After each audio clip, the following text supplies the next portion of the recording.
Okay, YouTubers, welcome back.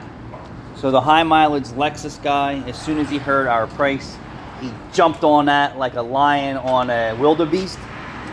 Is that a good thing, right? Sure. A cat on a can of cat food. Like, sure. Boom, instantly, yeah. So I'm sure he definitely got a price from the other shop on what it was going to cost to actually replace everything. And seeing that he was at the best and the most fairest price. The most affordable. And most affordable for the best quality work you can get. You know it. And like I said, shops out here, they can just pick up the phone, they can go online, they can order anything they want. They may not be able to make it all fit, right? Because none of it fits right. And even every day that I order something that's direct fit doesn't fit. But I have the skill and the knowledge and the experience to work around all that. And some shops don't. They don't want to be bothered with that stuff. That's where the specialist comes in, me, for exhaust repairs. And then sometimes we hear, hey, I just want a patch. This is your patch, ready? This is how big the patch is on this job. Let me turn it around. So when you talk about the entirety of this exhaust system, 2 mufflers, a Y pipe, a center pipe, a cat, a resonator, another Y pipe, and then catalytic converters and up to the manifolds. What we're patching on this system is a giant patch. Like they sell small Band-Aids, right? And then they sell big Band-Aids. This is a big Band-Aid. This is a big Band-Aid, but it's going to be done right. So this is his patch.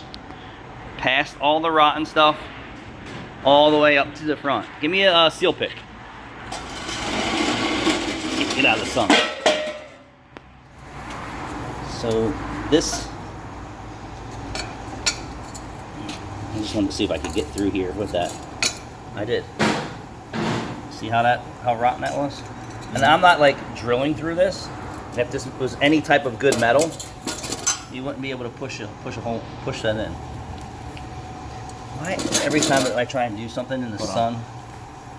There you go. There you go. So you can see how rotten that is. So sometimes when the customer is challenging me and says something looks good, I grab a seal pick and I prove them wrong. So let's go up here.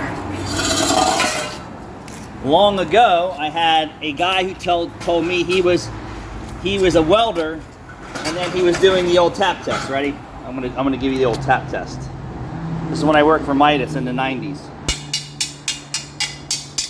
So he came out to his exhaust system and was showing me, the guy that does exhaust systems, how he's more of an experienced welder than I am for the materials that we work on. Well, he must have been welding bridges or something because he wasn't in the exhaust business. Mm-hmm. So he comes out and starts tapping, right? He's like, there's nothing wrong with this. And I said, well, you're here for an exhaust system repair and I gotta make sure I can do it right.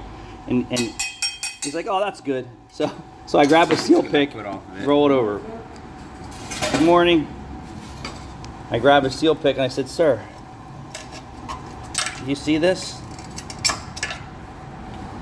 And the guy turned purple to go ahead and fix his car correctly. Experienced welder talking shit to me, thinking he knew more than me about exhaust systems.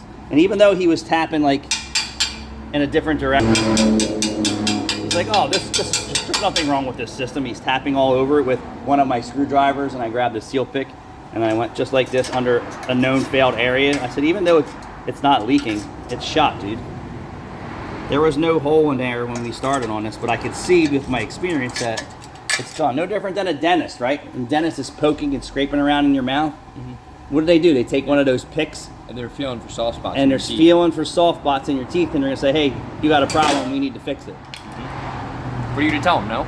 I bet the dentist sometimes hears the no. But this was his minimum repair. It'll be a perfect repair. And that's that. Thanks for watching.